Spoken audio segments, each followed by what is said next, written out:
अस्सलाम वालेकुम जी। मेरा नाम अवैस है और मैंने ये शॉर्ट नोट्स तैयार किए हैं अपने जैसे स्टूडेंट्स के लिए जिन्होंने सिर्फ या तो आखिरी दिन पढ़ना होता है या पेपर से कुछ टाइम पहले पढ़ना होता है। स्टार्ट करते हैं मैनेजमेंट की बुक से। ये कोर्स आपको फर्स्ट सेमेस्टर में पढ़ाया जाता है अक्सर बीबीए में, और इनके जो ऑथर हैं स्टीफन पी रॉबिन्स हैं। Let's started from the first chapter, that is management and organisation. Topics जो हम कवर करेंगे वो हैं why managers are important to the organisations, who are managers and what they work. Describe the roles, functions, and skills of managers. Fourth is describe the factors that reshaping and redefining roles of managers. Last question will be what is the value of studying management. पहले question से start करते हैं। Why managers are important to organizations? Managers क्यों important है organisations के लिए? Managers जनाब इसलिए इंपॉर्टेंट हैं क्योंकि अकेला ओनर कुछ भी नहीं कर सकता। उसको कुछ ट्रस्टवर्दी लोग चाहिए होते हैं जो उसके बिजनेस को संभालें। अब अकेला इंसान, उसको हो सकता है कि उस फील्ड का भी प्रॉपर नॉलेज ना हो, तो मैनेजर्स उसको गाइड करते हैं। फिर आजकल का जो जो चैलेंजिंग टाइम चल रहा है उसमें मैनेजर का होना बहुत ज़रूरी है। हर फील्ड से रिलेटेड अलग मैनेजर है। मार्केटिंग का अलहदा है, एचआर का अलहदा है, फाइनेंस का अलहदा है, सप्लाई चेन का अलहदा है।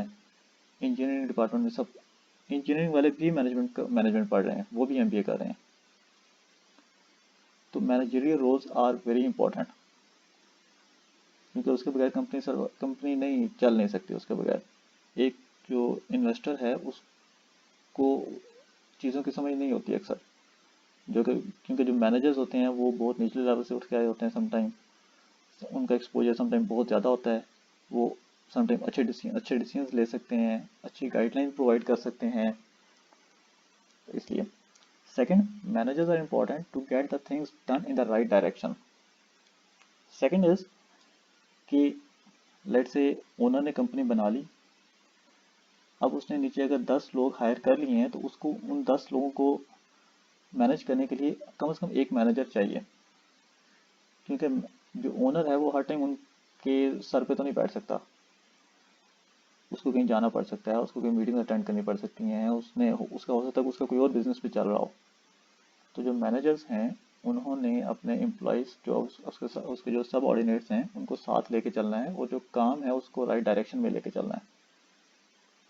ऐसा नहीं हो सकता कि हमने अगर कोई भी प्रोडक्ट अगर तैयार करनी है तो हमने उनकी जो पूरी एफर्ट है उस प्रोडक्ट को तैयार करने में होनी चाहिए।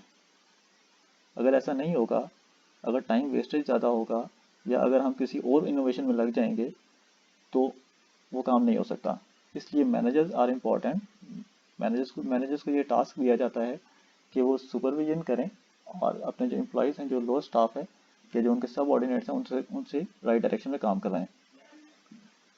Third point is finally in a Gallup survey, reason of productivity of employees is not the salary और benefits but the relationship between employees and the supervisors और मैनेजर्स।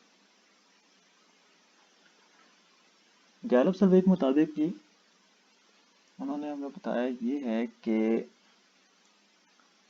बेशक आप जो आपका एम्प्लॉय है उसको आप मंथली सैलरी देते रहें, नो डाउट ये बहुत अच्छे एथिक्स होते हैं कि अगर एम्प्लॉय को अपनी जो सैलरी है वो टाइम पे मिल जाए।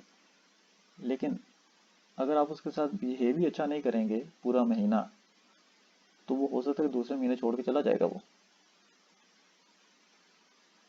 इसलिए आपका जो बिहेवियर है अपने एम्प्लॉयज़ के साथ, that is very much important. Second question is who are managers and where the work.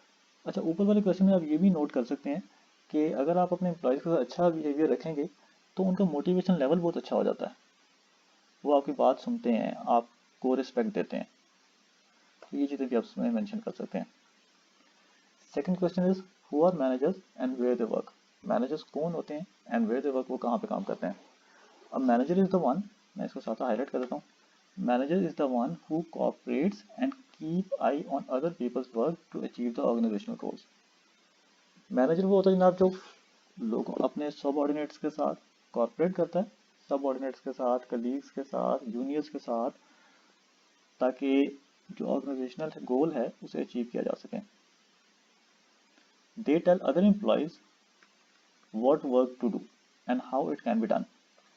वो दूसरे एम्प्लॉयज को बताता है कि क्या काम करना है और कैसे करना है। Third is managers just don't focus on their own performance but help others in their work। उस अपनी परफॉर्मेंस पे उन्होंने नहीं मतलब जोर रखा होता, वो बाकियों की भी हेल्प करते हैं, वो तभी मैनेजर बने हैं। Last, it may include supervising the whole department और overseeing the work of just one person.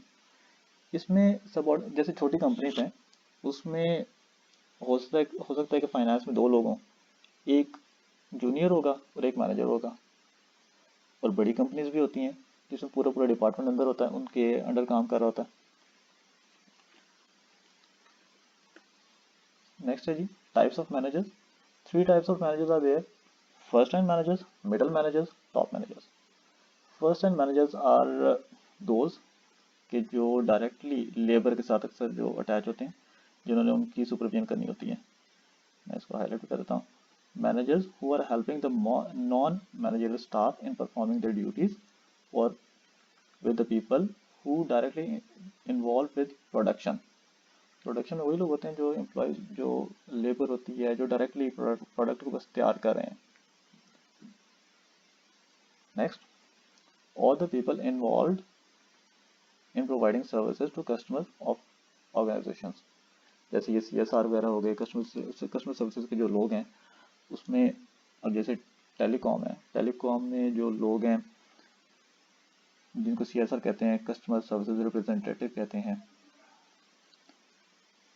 एक एक कंपनी, जो हमारे टेलीकॉम्स हैं, इन्होंने एक कंपनी ने अराउंड 500 एम्प्लॉयज़ हायर किए होते हैं, कम भी होते हैं ज़्यादा भी होते हैं, जो कि डायरेक्ट जब आप कॉल करते हैं, लेट्स से यूफोन है तो वो 333 पे कॉल करते हैं, जो टेलीनॉर है वो 345 पे कॉल करते हैं।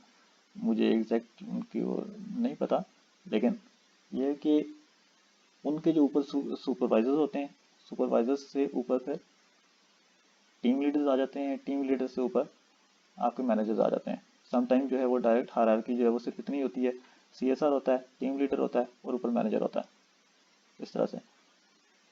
तो they are first time managers. Middle managers आ जाते हैं। Middle managers are those who manage the work of first line managers, जो फर्स्ट लाइन मैनेजर्स को असिस्ट करते हैं काम करने में, और एक and they prove as a bridge between the top and lowest managers, lowest level of organizations।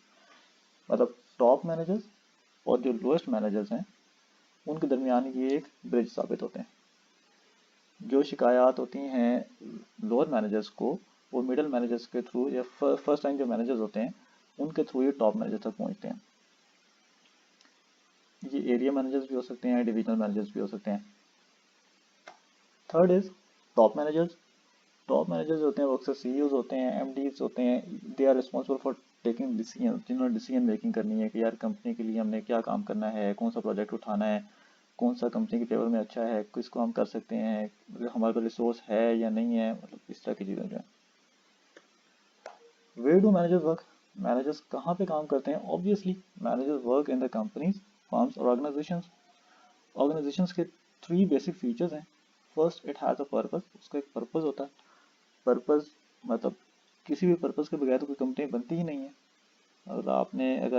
अगर आपने SECP में कंपनी को रजिस्टर करवाना है तो उसमें आपको पहले पर्पस सेलेक्ट करना होता है कि आप किस पर्पस के लिए कंपनी को रजिस्टर करवा रहे हैं। लेट्स से सर्विसेज भी हो सकती हैं, प्रोडक्शन भी हो सकती है, और उसमें लिस्टिंग होती है ऑलरेडी, आप खुद भी इसको चेक कर सकते हैं।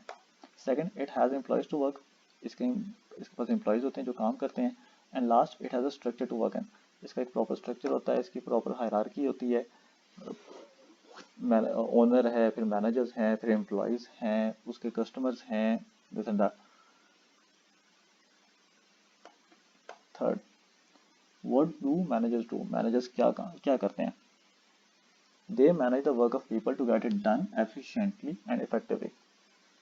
ये लोगों का जो they manage the work of people to get it done efficiently and effectively, ये लोगों के काम को मैनेज करते हैं इस तरह से कि आपका रिसोर्स कम लगे और उसमें एफिशिएंसी उसकी ज़्यादा हो, उसकी जो आउटपुट है वो ज़्यादा हो।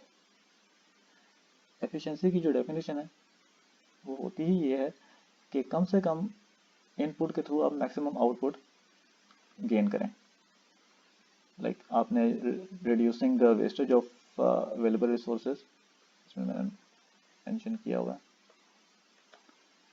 Second, effectiveness, it means doing the work in the right direction to achieve the organisational goal.